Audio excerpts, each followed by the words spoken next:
so much, Lisa, and good afternoon, and welcome to our first virtual roundtable on housing during this very unique and surreal moment in our nation's history. The harmful effects of this pandemic on the physical and mental health, financial stability, and overall way of being can be even more devastating when you are unable to pay your rent or mortgage. But there's much more. But Congress acted quickly in March to pass the CARES Act that included language from a bill that I introduced, which provided a foreclosure moratorium and forbearance for mortgages.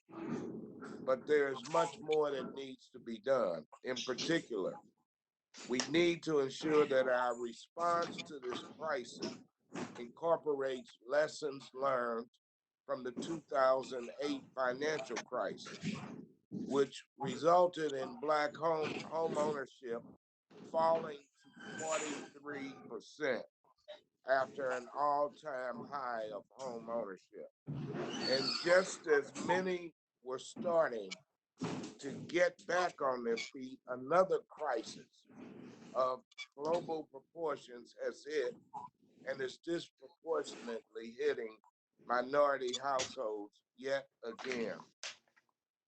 That is why we passed the HEROES Act, which provides more comprehensive relief for households struggling to afford their housing payments, for landlords struggling with reduced rent revenue and increased spending and operating costs, and for mortgage servicers that are on the front lines of providing forbearance and loss mitigation for struggling homeowners.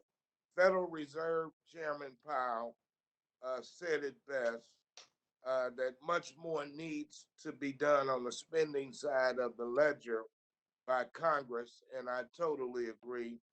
The House has acted, and now it is time for the Senate to get to work, and I yield back.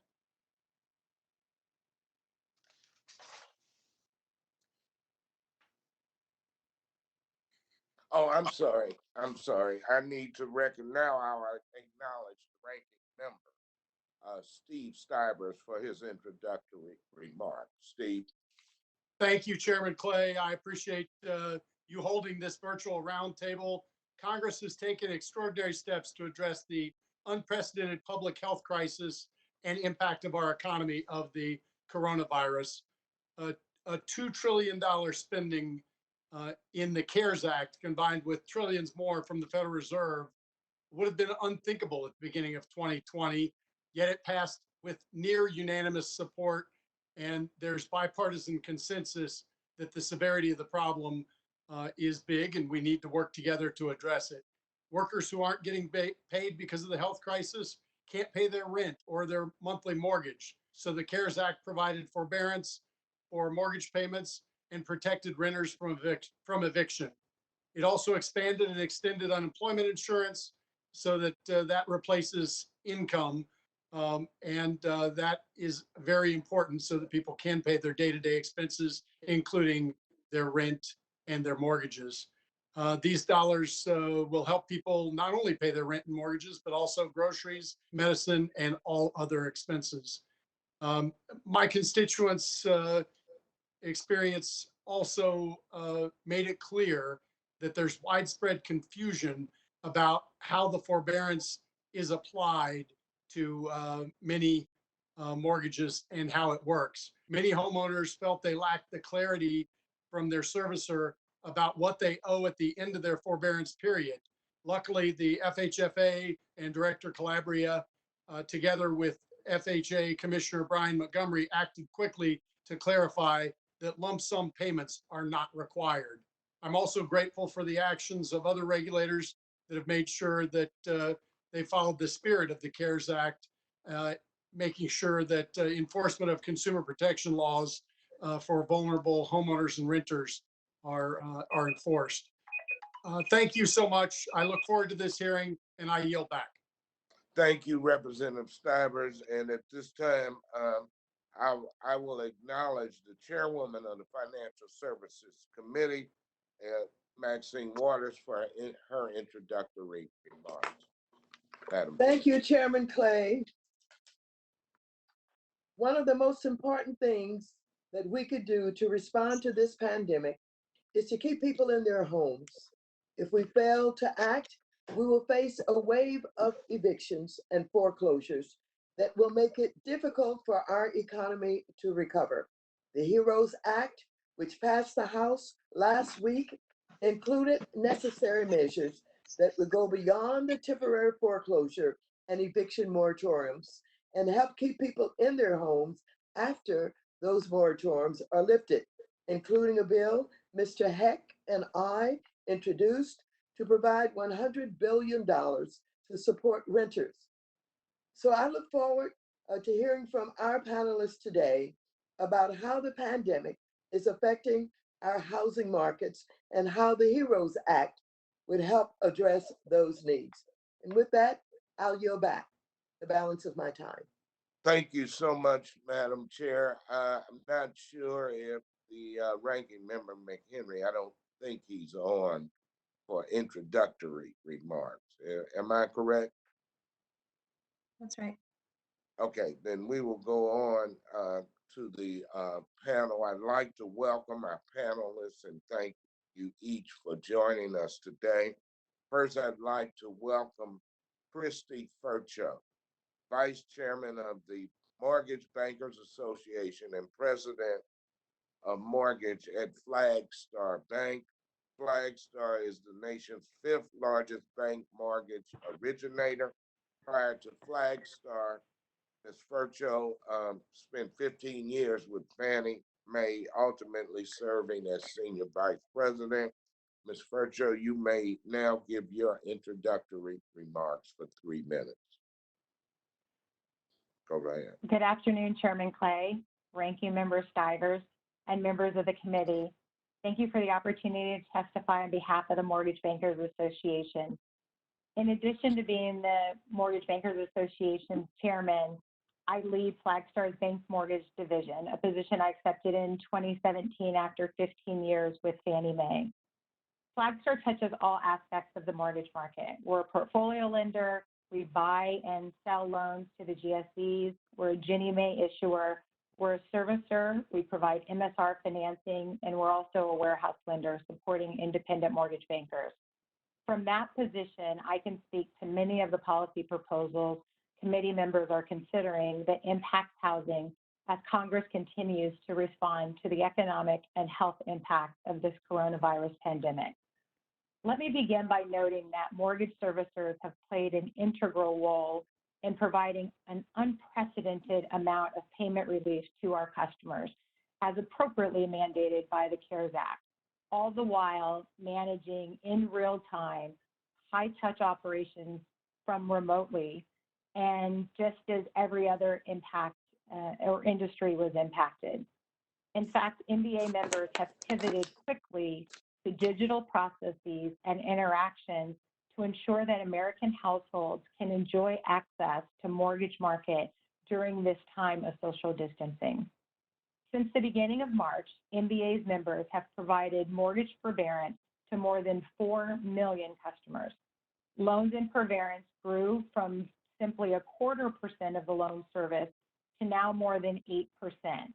In just 6 weeks, mortgage servicers have been able to cut the average wait time from a high of 13 minutes to 2 minutes, and the abandonment rate from a high of 21% down to now just 5%. These numbers are emblematic of the industry's efforts to adjust to this new normal at an extremely quick pace, ensuring that our customers are well served despite these unfortunate circumstances. As lawmakers continue to consider policies that impact borrowers and creditors alike, it's important that these procedures provide servicers the operational flexibility necessary to address their customers' unique financial experiences. Every disaster or emergency requires a unique response. Preserving servicer, investor, and guarantor flexibility to develop solutions in real time ensures that the residential, the rental property, and the commercial borrowers receive the most appropriate outcomes. The MBA applauds congressional efforts thus far to ensure that homeowners and renters receive financial assistance in their obligations. I appreciate the opportunity to present to this roundtable and want to reiterate the real estate finances industry's commitment to working with this committee on all elements of the housing finance policy in the wake of this extraordinary public health and safety crisis. I look forward to answering any questions you might have. Thank you, Ms. Fercho, for your remarks. Now, next, I'd like to introduce Jenny Schuet, Metropolitan Policy Program Fellow at the Brookings Institution. Dr. Schuet is an expert in urban economics and housing policy, focusing particularly on housing affordability. Dr. Schuet, you may now give your introductory remarks. Thank you, Chair Clay, Ranking Member Stivers. Thank you for inviting me to speak today. The economic crisis of the past few months has wreaked havoc on household budgets, especially for low-wage workers. Even before the crisis, more than 10 million households spent more than half their income on rent. Workers who have lost their jobs or seen their hours reduced are struggling to pay rent and utilities, to buy food and other necessities. Decent quality, stable housing is essential for individual and community well-being. One possible policy to keep renters in their homes is to pass a temporary moratorium on evictions.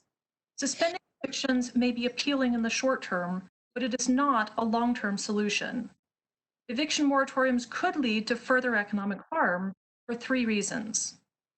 First, allowing renters to defer current rent payments to some future date will most likely result in households accumulating debt that they cannot pay off.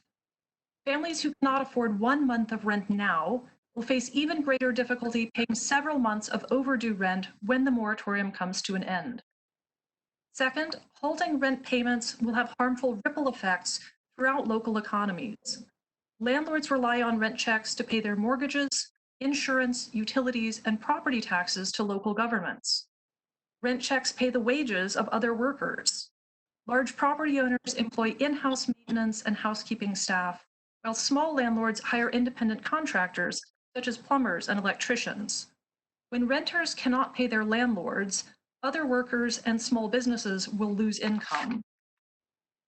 The third concern is that eviction moratoria may discourage small-scale, non-professional property owners from being landlords at all. In recent years, many cities have tried to increase the supply of rental housing through gentle density. For instance, homeowners are encouraged to convert their basement or garage into an accessory dwelling unit. Policies that make being a landlord more complicated or riskier are a disincentive to operating small-scale rental housing. Congress has 2 policy tools that would more effectively help renters stay in their homes. First, and most importantly, continue to provide financial support directly to households.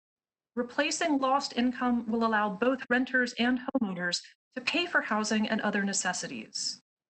Second, grants or low-interest loans to property owners could help preserve and protect existing affordable housing. Renters are at higher risk of eviction when their landlords fall behind on taxes and other bills. Older apartment buildings are often targeted by investors who plan to raise the rents. Target support to small property owners could help avoid the permanent loss of existing affordable housing. Congress has already acted to help households and businesses weather the initial impact. More targeted assistance is needed to keep renters in their homes and allow landlords to continue providing safe, habitable housing to all their tenants. Thank you, and I look forward to your questions. Thank you so much, Dr. Schuet, for your remarks. Finally, I'd like to introduce Dianne Yentel, President and CEO of the National Low-Income Housing Coalition. Ms. Yentel is a veteran, affordable housing policy expert, and advocate with nearly 2 decades of work on affordable housing and community development issues. Ms. Yentel, you may now give your introductory. Thank you, and thank you so much for the opportunity to be here today. Rent is due again soon, and millions of people in America can't afford to pay. Low-wage workers are losing jobs fastest from COVID-19 related shutdowns, and most struggle to pay the rent even before the coronavirus. A patchwork of federal, state, and local eviction moratoriums gives short-term relief to some renters, but leaves many unprotected and creates a financial cliff when moratoriums are lifted and back rent is owed. Even before the coronavirus, our country was in the grips of a pervasive affordable housing crisis. Over 500,000 people experienced homelessness on any given night. Nearly 8 million of the lowest income renters paid at least half of their limited income on rent, leaving them one financial emergency away from eviction and, in worst cases, homelessness. So for many of these renters, the coronavirus is that financial emergency. More than half of low-income households report having experienced a recent and sudden decline in income or a job loss. In the first week of May, only 74% of renters in older, lower-cost apartments were able to pay rent. And many of those who did paid with one-time stimulus checks or with credit cards. Both are unsustainable solutions. State and local eviction moratoriums are expiring rapidly, and courts are beginning eviction cases. 12 states ended their eviction moratoriums in May. Another 6 will allow eviction cases to move forward over the next 2 weeks. Some communities have started cobbling together resources to provide rental assistance and avoid some evictions, but such programs are having to shut down within hours or days after funds are quickly depleted. Demand is overwhelming resources throughout the country. The very least the federal government must do during a global pandemic, as both a moral and a public health imperative, is assure each of us that we won't lose our homes. In the short term, increased evictions and homelessness have enormous individual, community, and public health consequences. In the long term, evictions create a spiraling into poverty that is hard to reverse, with myriad costs to families, communities, and the country.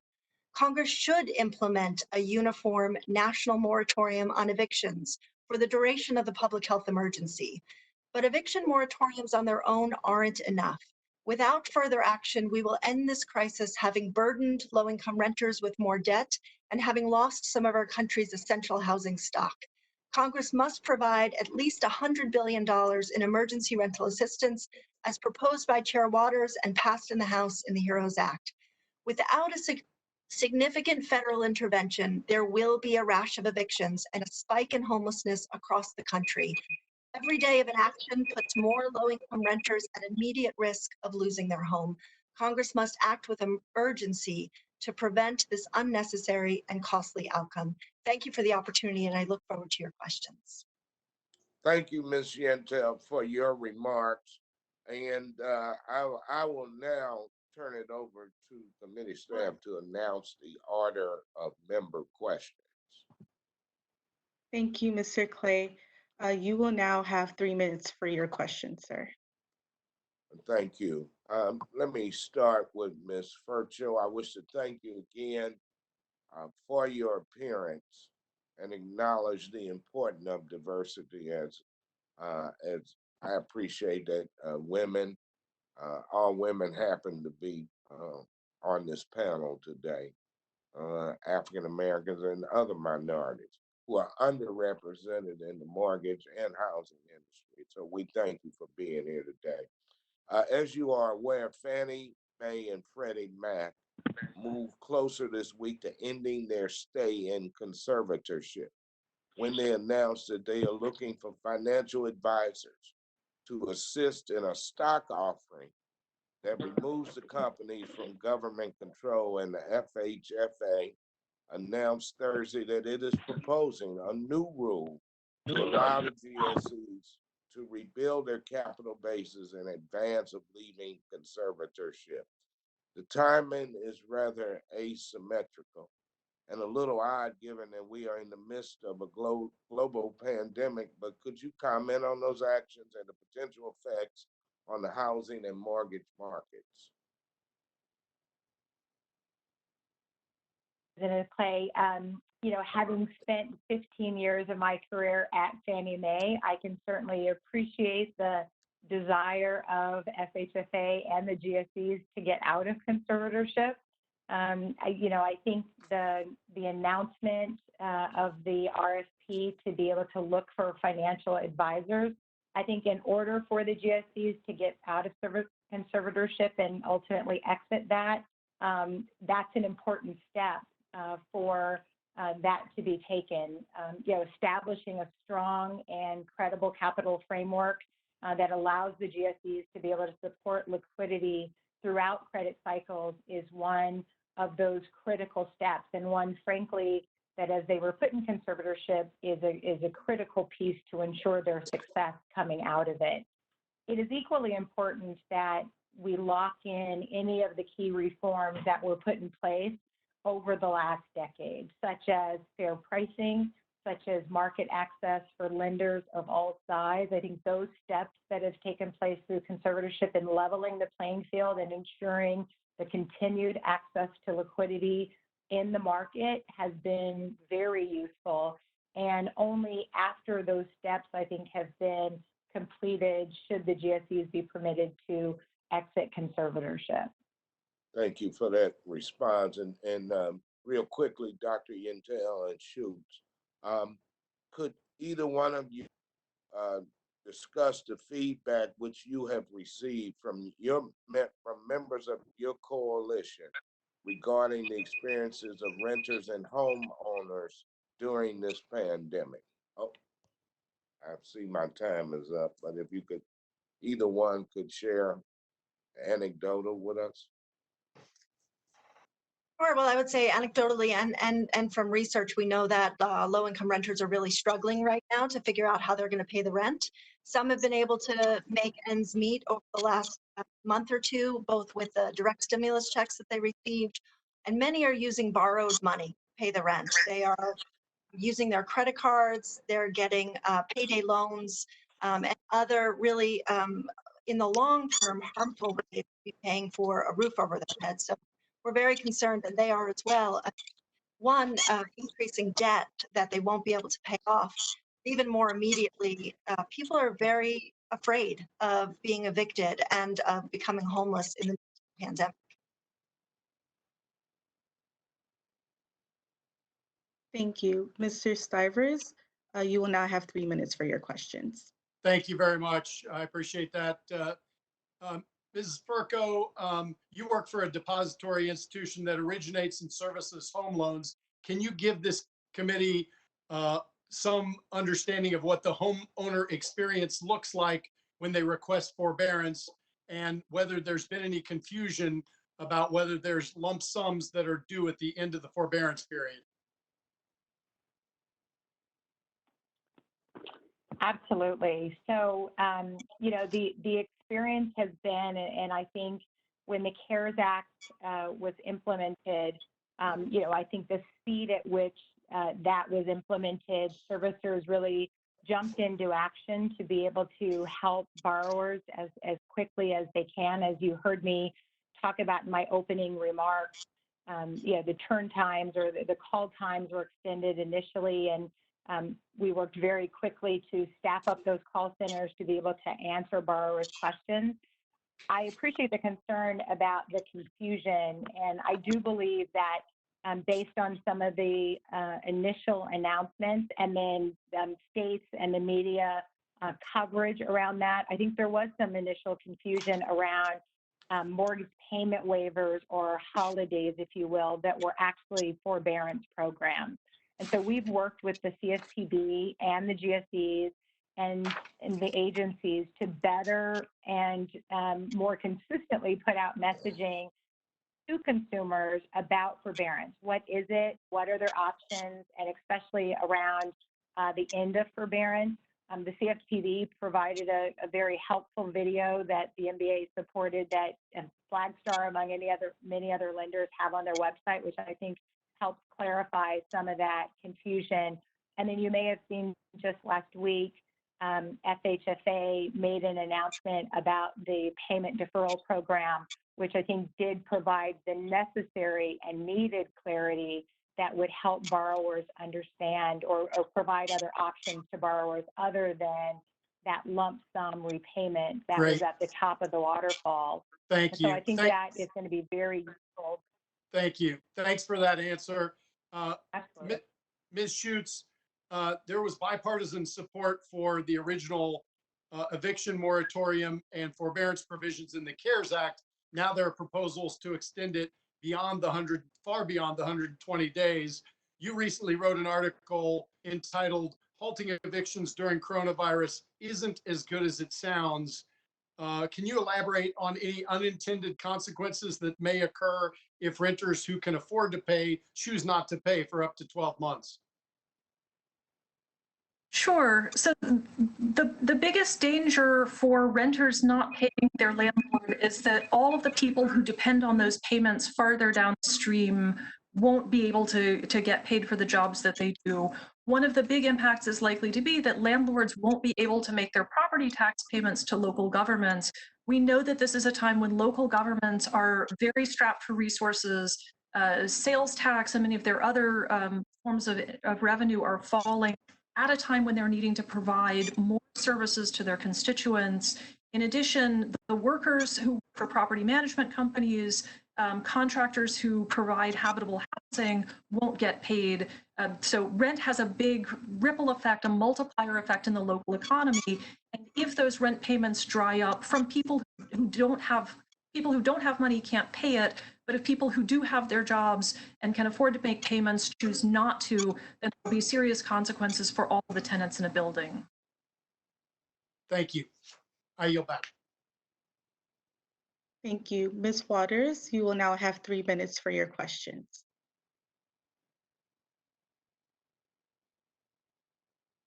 Ms. Waters, if you can please unmute yourself. Thank you.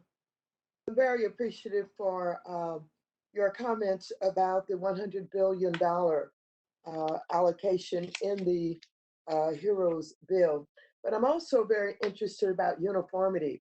I am absolutely concerned about the various states and municipalities who have no eviction mandates that they've put out there without support for the landlords. We certainly have done a great job with our proposal to make sure that the landlords are paid and make sure that they're paid back rents if we don't get this program up and running in 2 or 3 months. And so, have you given any thought to perhaps what we should do to make this a national uniform policy so that we can take care of the landlords, all over the country instead of them being under a mandate from the city or the state? Have you given any thought to that? Yes, Chairwoman, thank you for the question. And I would say that first, this idea that under eviction moratoriums, renters who can pay won't isn't borne out in data or in research. We're simply not seeing that happening. And I don't think we should create policy around a possibility of something that there is no data to support happening. What we have right now is a patchwork of policies, a limited federal moratorium, which was a good first step, and then a patchwork of state and local eviction moratoriums. What that's doing is creating relief and protection for some renters. Many renters are falling through the cracks and have no protection against evictions. And it's creating really, honestly, confusion for everybody about who's protected and who isn't. And the federal moratoriums, again, was a really important first step. But having renters be required to know whether their landlord has a mortgage that's backed by Fannie or Freddie in order to know if they're protected by the moratorium is very difficult for them. We created a searchable database to try to make it easier, but it's not enough. So we do believe very strongly that there is a need for a uniform national moratorium to assure all of us that we won't lose our homes during the crisis, and to recognize that the moratorium on its own isn't enough, and that there has to be rental assistance provided along with it as the HEROES Act would do. And that rental assistance would serve 2 purposes. One, to assure that low-income renters aren't becoming burdened by increased debt when the moratoriums are lifted and back rent is owed. And 2, to assure that we are not losing some of our country's critical housing stock because small landlords do rely on rental Ms. Yentel, in let order me to just tell operate you their that when we first started out, it was only those who had federal assistance in some way, whether it was Section 8 or, public housing or, other programs for disability. But we've extended that to everybody. So we shouldn't have the private sector that's not supported by the feds and any federal government in any way left out anymore. But we still have some of these municipalities who have their own eviction mandates that are different from ours. And trying to stop these landlords from evicting people in cities and states because they don't understand what's going on at the Fed is a challenge, and we've got to meet that challenge somehow. And I would like to work with you and, of course, the members of Congress to see if we can't do that. Thank you very much. Yield back. Absolutely. Thank you. Thank you. Mr. Lutemeyer, you will now have 3 minutes for your question. Thank you very much. I guess I want to first direct my question to Ms. Fercho.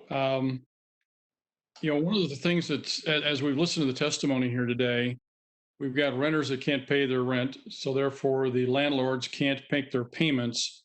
If the payments can't be made, some of these multi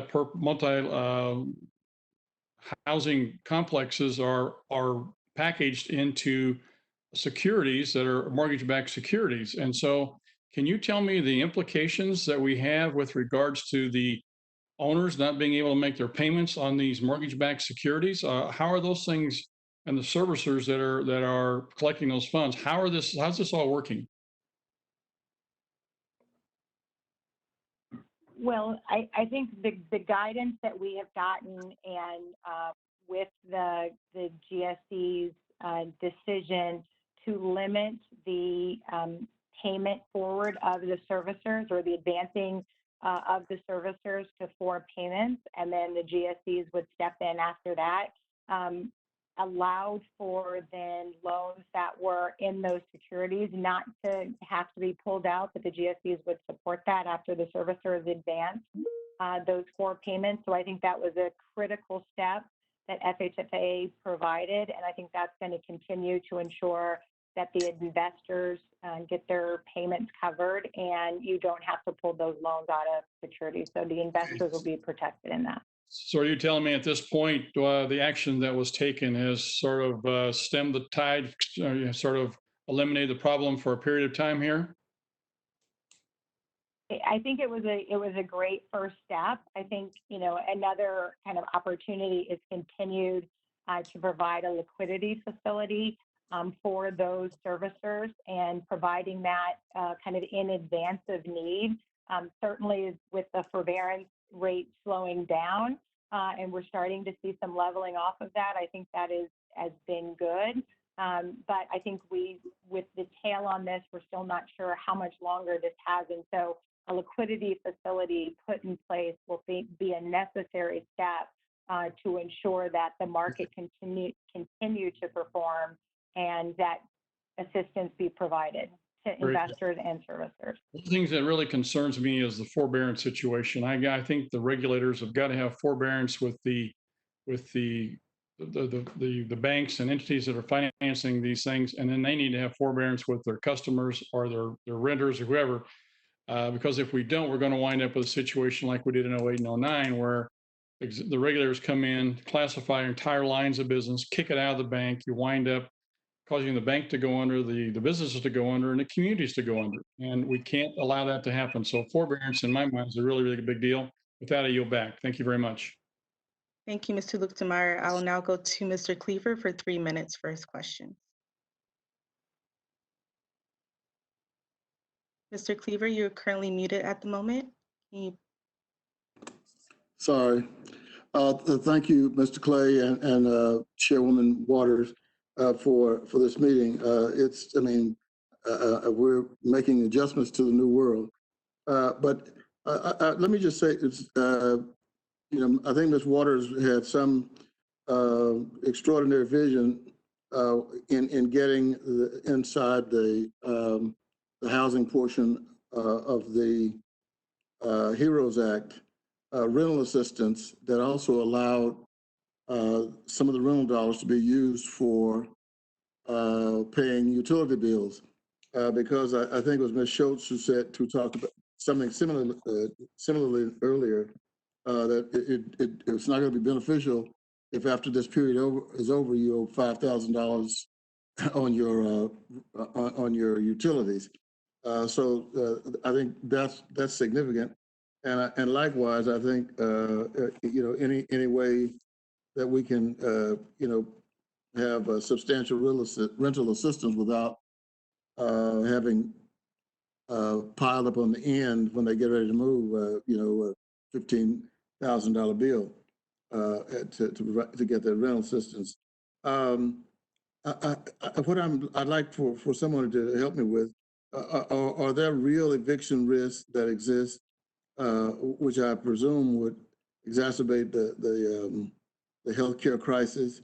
And how are the rental property owners responding to the pandemic with the possible shortfalls in rental income? Now, are they doing new things to protect themselves and putting renters in harm's way?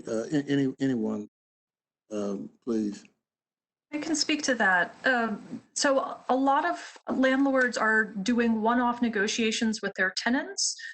So some landlords have reached out to their tenants and actively said, if you have lost your job or lost hours and can't make a payment, come and talk to me and we'll figure out some sort of payment plan. So quite a lot of landlords and tenants are negotiating either reduced rent payments for some period of time or deferrals, and that's a voluntary agreement. It really depends on whether the tenant is able to make some continued payment. For landlords, getting partial payment is better than no payment. Most landlords do not want to evict tenants and don't want to have turnover because the chances of finding another tenant to take their place who has a job and has income is very poor right now. It's difficult to turn over the units. So most landlords are trying to make some sort of a good faith arrangement when the tenant is able to do this, but it's really negotiable and on a case-by-case basis. Mm-hmm. All right, thank you. I'm afraid that my time is probably very close to running out. So I'll pass on, so I won't get you into the middle of another answer and have to stop. I yield back. Thank you, Mr. Cleaver. Mr. Tipton, you'll now have 3 minutes for your questions. Thank you, and I'd like to start with Ms. Fercho.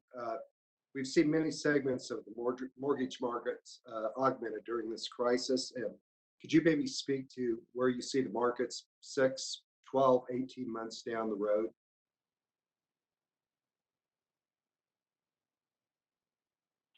Sure. I think I'll continue to see the market being pretty robust. We are operating at historically low interest rates. And so I think this is going to continue to be a refinance market for quite some time. I think the good news as well is we have seen interest in home buying rebound in many parts of the country as shelter-in-place orders have been lifted. In fact, in the purchase market, the data is showing that we were 35% behind 2019 levels in April, and just in 5 short weeks of consecutive increases in purchase applications, we're only 1.5% behind last year. So this is clearly a sign of pent-up demand. So we know we're in a low refinance market, but now the purchase market is really starting to come back. And so I think for the next 3, 6, and even 12 months, I think the housing market will continue to be robust, and it will be a significant opportunity for first-time homebuyers with low mortgage rates. The big question will be what happens in the job market and how quickly the recovery happens. Okay. We ought to also have a sister program for those whose incomes are higher, who won't qualify or will be turned down from the $100 billion program that we all support, many of us support. And for those higher income tenants, there ought to be a way to ask the IRS to pay your rent, and then to add that money to your tax bill interest-free over the next 10 years. That would be far less generous than what we're providing to low-income tenants, but at least something so that higher-income tenants can deal with the situation. I do have a question for Ms.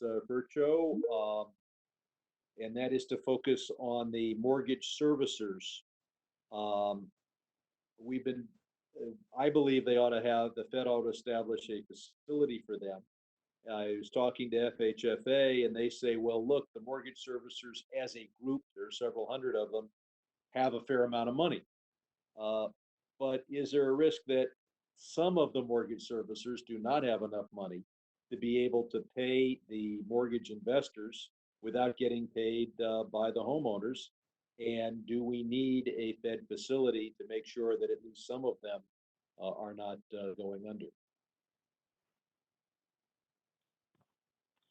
Well, I think the short answer is yes. I think a liquidity facility is very critical to ensuring that the market continues to perform. And, you know, as I think the numbers that we've seen so far with the current levels at 8%, I think some people have started to say that, you know, there's not a need for a facility, but I think it's really important to ensure that you put the facility in place ahead of need so that the market can continue to operate smoothly, and those servicers who may not be able to advance those payments, they have access to a liquidity facility to be able to do that. So access to credit is not impacted during this time. Thank you. Thank you, Mr. Sherman. Mr. Kustoff, you will now have 3 minutes for your questions. Thank you very much. And I want to thank all the witnesses for appearing this afternoon by video. Ms. Fercho, if I can with you, and maybe a little different line of questioning than what you've gotten from others, and that's as it relates to fintech. And I think we've all seen fintech continue to evolve and develop over these last several years. With the pandemic that we're experiencing right now, we've probably seen the importance and necessity of new technologies like digital services and online underwriting. Can you, from your standpoint, talk about what you see now with the pandemic, what further acceleration we'll see in terms of innovation and adaptation of fintech into the origination process? Yeah, it's a great question. And I think this environment is challenging all of us to think about what the new normal is. And for a number of people, you know, digital transformation has been on our technology roadmap, but given what's happened in the market, you know, I think people were too busy to prioritize that. And now we're really forced into that. So you've seen the acceleration of digitization, you know, especially as you think about in terms of closing and kind of an e-notarization, e-closing, e-mortgage on the back end. You know, I think that is absolutely critical as people are thinking about ways with county recorders being closed, you know, how best to be able to meet that need through a digital solution. So we at Flagstar certainly are accelerating that on our roadmap, and I think focusing on that digital technology is more important than ever. We're also seeing with like remote notarization, there's a number of states who had passed laws to allow remote notarization. Some have done a temporary order in the midst of this COVID. That's an opportunity for us to continue to accelerate those county recorders to allow remote notarization and digitize their platforms to enable that across the country. That would certainly help ensure the consistency and the continued, you know, acceleration of digitization across the entire mortgage platform. Thank you so much, and I yield back my time. Thank you very much. Thank Absolutely. you, Mr. Kustoff. Mrs. Beatty, you will now have 3 minutes for your question. Thank you very much. Can you hear me? Yes, ma'am. Thank you, Mr. Chairman, and to Chairwoman Waters, and to our panelists today. I certainly have a great appreciation for the data and the information that you submitted. My first question is, I'm in the Midwest in Columbus, Ohio, the capital city, and we have noticed that our housing and rental market has been very competitive for the last few years, which increased the housing costs. Ms. Yentel, your organization, the National Low Income Housing Coalition, states that a person would need to make $18.40 an hour to be able to afford a 2-bedroom apartment here in my district. When our minimum wage in our state is abysmal, $8.70 an hour, you can probably see where I'm going and how this creates a real problem with people being able to access housing within the city.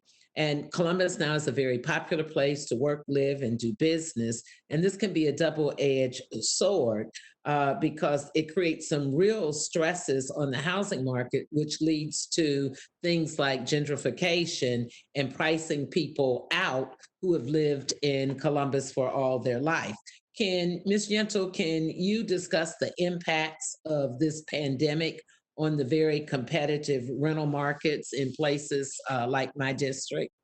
Sure, it's a very good point, and it goes back to the problem that we had a pervasive housing crisis and a severe shortage of homes affordable for the lowest income people across the country before coronavirus. And your district is an example, your state as well. But really the shortage of affordable homes for those lowest income renters is felt throughout the country, whether it's urban, suburban, or rural communities. And the shortage ranges from least severe to most severe, but there is no community really that has a sufficient number of homes affordable to its lowest income renters. And now coronavirus has exacerbated that crisis and that shortage. From the financial fallout, we're estimating conservatively that about 1.5 million more households will become very low or extremely low income. So now we are looking at a situation where the demand for those very few units affordable for those lowest income people has increased. Thank you. I know my time is running short, but I wanted, if I have enough time, just for an open-ended question. I serve as the chair of the D&I committee. We know what's happening when we look at the disparities in housing, as in healthcare and anything else.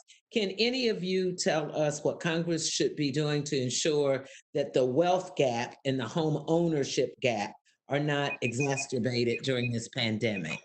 And I think that might be my bail for my time. I'm not sure.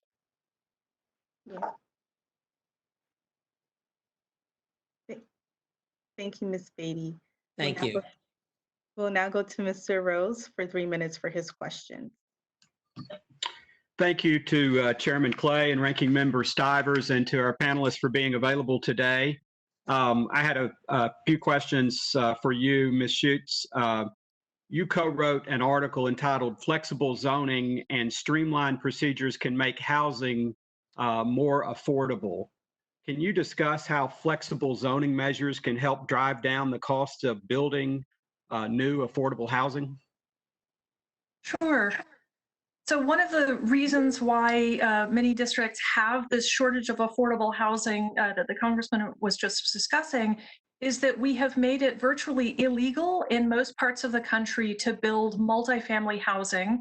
Most rental housing is in multifamily buildings. Local zoning codes and building codes make it more complicated and more difficult to get permission to build, especially apartment buildings, even relatively small apartment buildings. So what winds up happening is that in good times, when there's very strong demand, the value of land goes up, but we haven't built enough housing units, particularly in the places that people really want to live. And the housing units that we are building are more likely to be single-family detached homes, which are the most expensive kind. We've made it very difficult, in particular, to build what's called missing middle housing. So duplexes, 3 and 4 family buildings, they're the smaller, more modest size housing that really forms a lot of the existing affordable rental stock. Everything from local bans on apartments, minimum lot sizes, very cumbersome procedures where communities can push back against unwanted new development has resulted in really this nationwide problem that we don't have enough units And particularly the cost of development is so high that developers have to price it at the top end of the market in order to cover the cost of development. Thank you. You also wrote an article that was entitled, "For Most Landlords, Partial Rent is Better Than No Rent." I wonder if you could discuss briefly in the time we have left the potential advantages to a temporary income-based repayment plan or rent payment plan as opposed to full forbearance. So far, most of the partial rent payments are informal, worked out between a landlord and a tenant. And that's often determined by the tenant's ability to pay. If they've had their hours cut, for instance, but haven't lost their job entirely, they may be able to pay 2/3 of their normal rent, and they can work that out with the landlord. So it really varies case by case. Most of the job losses have been for lower income households, and because many of them were stretched even during good times, if they can only pay half their rent, that may not cover the operating costs for the landlord. So it's often difficult to tell until you look at a particular building and pro forma whether a partial payment will allow the landlord to stay solvent. Thank you. I yield back. Thank you.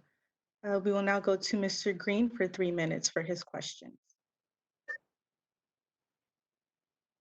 Mr. Green, if you can please unmute. Thank you. I think I have unmuted. Thank you very much. And I'd like to acknowledge and appreciate Mr. Heck and Ms. Waters for this $100 billion, which seems like a lot of money, and it is, but it's for a worthy cause. The people that will benefit from it are paying half of what they earn in housing. Low-income jobs, living from paycheck to paycheck. They don't have a savings account, no rich uncle to call on. These are people who are in need. And I'm grateful that this legislation has been proposed, and I'm proud to support it. I would also mention that, as has been stated, a good many people have never recovered from the 2008 downturn. Many of them had subprime loans. They were discriminated against, invidiously so, I might add. And to the extent that they are still trying to make their way, even when we consider the times to be good. So I think that we have to concern ourselves with them. And one of the things that we have to concern ourselves with is whether they'll be discriminated against again. There is no empirical evidence to suggest that invidious discrimination is having a moratorium and is not going to predominate in certain areas of the country with certain people. So I'm proud to have introduced HR 6760, the Fair Housing Further Enforcement Emergency Act, $297.5 million to ensure that fair housing organizations have the sufficient resources to address fair housing complaints. And it's my understanding that the complaints are on the rise. And I'm interested in knowing if there's someone who would corroborate what I'm saying about these complaints being on the rise and people, again, being put in a position such that they will be discriminated against. Ms. Schultz, do you have some intelligence on this? I can't speak to whether fair housing complaints have gone up. One thing we do know for sure, though, is that the job losses, in addition to hitting harder on lower income workers, have been concentrated among Black and Latinos who either are more likely to have essential jobs and therefore be putting their health in harm's way, or to have worked in some of the industries like retail and food service. So, certainly the impacts of the current economic crisis are being felt more heavily by low-wage workers and by Black and Latino workers as well. Thank you, Ms. Schuet. If I could, I would just add to that the fair housing enforcement funds are very important, that concerns are rising, and that when low-income people can't pay their rent, their landlord is demanding it, they're especially vulnerable.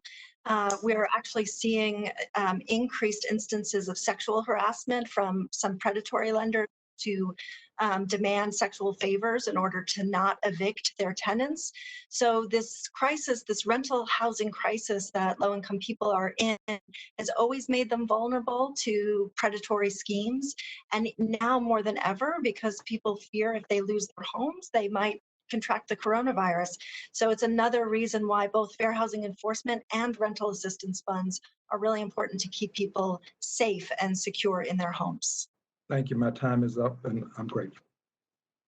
Thank you. We will now go to Mr. Style for 3 minutes for his question. Thank you very much. Thank you, Chairman, for holding today's meeting as we address this pandemic that's having impact not only on housing, but across our country, impacting our health and our economy across the board. Would like to ask a question to you, Jenny Schuet, regarding the impact that this 90-day moratorium that's in the CARES Act is having on some of the mom and pop landlords that are out there. And as we look at potentially extending that, that's being discussed, would be curious just to get your insight and thoughts as to what that would do, in particular to kind of the mom and pop folks that are out there that are landlords. So at the moment, most landlords are not trying to evict their tenants if they can work out some sort of longer term plan. In addition to the eviction moratorium, in a lot of cities and counties, the court systems are closed. So even places that have explicitly banned evictions, proceedings just aren't moving forward because the courts aren't operating. I do know that in a lot of places, there's sort of an anticipated wave of evictions that are likely to go forward when the moratorium is raised and when courts reopen. And so there's a lot of concern among local governments that there's going to be sort of a flood of activity that they just don't have the staff capacity to deal with. It's hard at this point to know exactly which of the landlords are seeing most of this. So the national statistics suggest that most renters are still making payments, although as Ms. Yentel pointed out, many of them are doing this by putting it on their credit card, which is not sustainable for a long time. We really don't have as much fine-grained data as we would like to understand which landlords have a number of residents in their property. So one of the issues is if you have a 4-unit building and one of your tenants can't pay, that's a quarter of the income. If you have a 50-unit building and one tenant, that's much less of an impact on the operating costs. But we don't really have good information to show sort of where this is targeted. We do know that because of the income of workers, this is likely to be the older buildings, the Class B and C apartment buildings that generally have pretty thin margins. And so many of these are landlords. If I can dive in on you, a little challenging here. My bandwidth is a little tight apparently today at home. But as you think about the payment to the mom and pops, as you get to these larger buildings where you have the ability to do averages over a large number of people, but the mom and pops sometimes have 1, 2, 3, 4 tenants. And as we look at a small number of people from your statement there may not be making payments, how they're doing it, that's another struggle that we're going to have to look at and deal with. But trying to get a little flavor as to what the impact would be from the extension from a financial standpoint for some of these smaller mom and pop landlords. Yeah, the small mom and pop landlords often operate on very thin margins. Even just covering the mortgage and their property taxes and insurance is going to take up most of the rent. And some of those are also other buildings that have pretty high maintenance needs, which is why having some funds to help them keep the buildings operational and habitable in the short term would be very helpful. Thank you very much. And I believe I heard the bell and I will yield back the balance of my time. Thank you. Thank you. Mr. Heck, you will now have 3 minutes for your question. Thank you, Kristy, Jenny, Dianne, thank you so very much for being here and for, frankly, all that you do. I tend to think about the federal government's effort with respect to getting us through the COVID-19 crisis as it relates to housing along 3 different tracks. The first of which is homeowner assistance, keeping people safe and in their homes. And frankly, I don't know how we can't all be passionate about that when you consider that home ownership is the #1 net worth building tool of the average American and is a vital part of their retirement security. And then #2, of course, is rental assistance. Many kind words said here today about the $100 billion that Chair Waters and I advocated so strongly for inclusion in the HEROES Act. And then thirdly, is that theme which I have been pounding for quite some time, which is just the overall shortage of housing units in this country, which of course I think creates a disproportionate burden on low income people, because what it causes is rents to be higher and for us and them to be more cost burden. It also, however, is important to remember that housing construction has led us out of every recession in modern history except the last one. So it could have a secondary benefit. So I guess I just want to ask each of the three of you briefly, how do you feel about that three-pronged construct? And what would you suggest about the federal government's efforts going forward in those regards? Jenny, maybe you go first. I think that's a good way to think about it. Both the demand side and the supply side are important. What we're seeing with the current pandemic is a giant hit to the demand side, but we're also going to see a hit to the supply side. Construction projects are halting, at least temporarily. Financing may be difficult to come by. I think it's a little bit hard to know when there's going to be an appetite to sort of ramp up construction again, but in the long run, that's going to be very important to reducing the cost of housing, in particular to have enough subsidy and enough ability to build low-cost housing that we can take care of the low end of the market. Thank you. Dianne? So I agree, Congressman, and I think certainly homeownership for whom it's possible for should be encouraged and allowed. And rental assistance is essential right now for all the reasons we discussed. Really appreciate your tremendous leadership in pushing forward the $100 billion for rental assistance that's urgently needed to prevent a rush of evictions and homelessness across the country.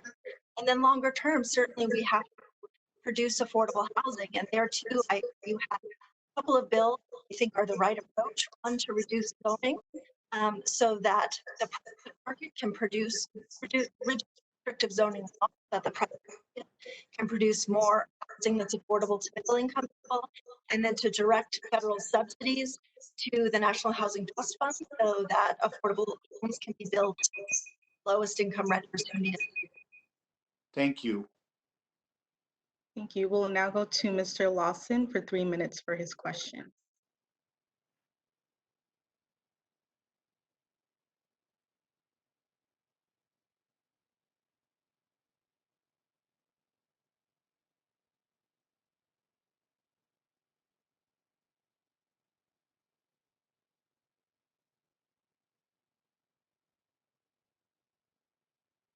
Mr. Lawson, if you are on, if you can, please unmute yourself and also. Okay, yes. I think you can hear me now, right? Yes, sir. Okay, I'm gonna put this there. I guess you don't need to see my face, but first I want to thank the Chairman Clay and the Ranking Member Stivers for hosting this roundtable. My first question is to Ms. Yentel, and my question is centered around, I have a multiple community college and universities in my district, and I have heard from many students who cannot afford to pay their rent or off-campus housing units. College students are in a unique economic situation, and many students rely on part-time or off-campus job to pay their rent. The steps to better align the HUD student housing rule with that of low-income housing tax credits and beneficial in helping low-income students down the road. But temporary university closure and uncertain starting dates, what sort of rental assistance are we able to provide students struggling to pay rent currently in order to avoid eviction and homelessness? Yes, thank you for the question. So there are some efforts to make some regulatory changes to the low-income housing tax credit program to ensure that full-time students who need that affordable housing can benefit from it.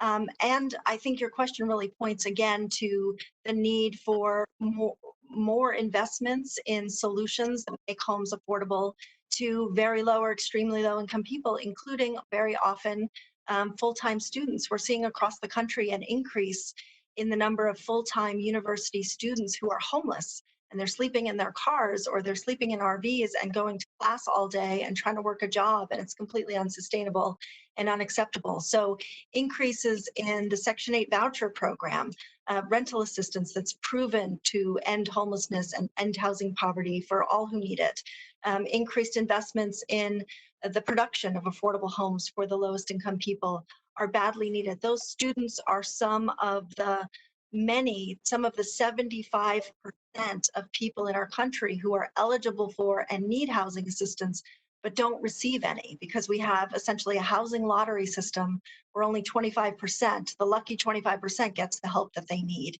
So we really need Congress to consider and increase investments in proven solutions to ending homelessness and housing insecurity for students and all others who need it. And that's great. And one other thing I want to ask is I'm also getting pushback from these apartment owners who are saying that they are not able to pay their mortgages, and they are not interested sometime in reducing the cost for housing for the students and working with them. How do you handle that?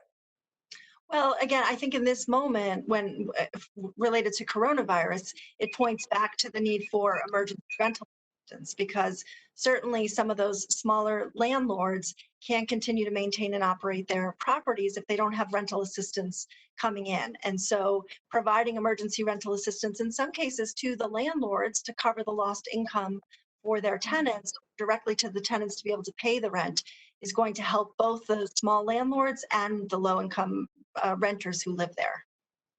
Well, I don't want to sound like sarcastic or anything, but at some point, when does the government pull out in the economy? Because now we're asking the government to take care of all of the needs of everybody. Is that the way it's normally going to be during this pandemic? Well, I think it depends on what the federal government is willing to do in this moment and longer term.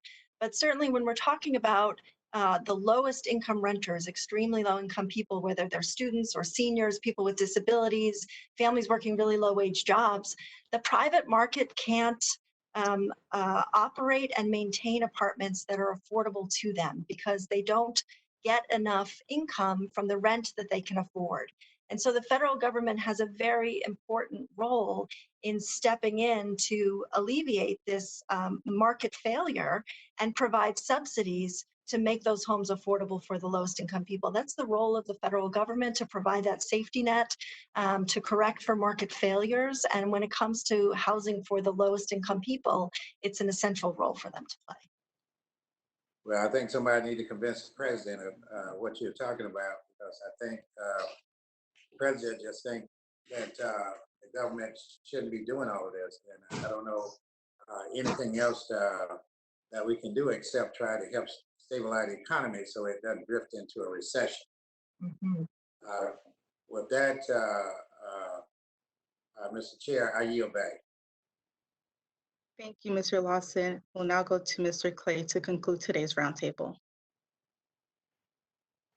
Let me unmute and say thank you all for participating in today's roundtable. Let me take this opportunity to wish you all a happy holiday weekend, ask you to stay safe, stay close to your loved ones, and hope to see you all soon. This now concludes our roundtable. Thank you all very much. Thanks, Mr. Chairman. Welcome.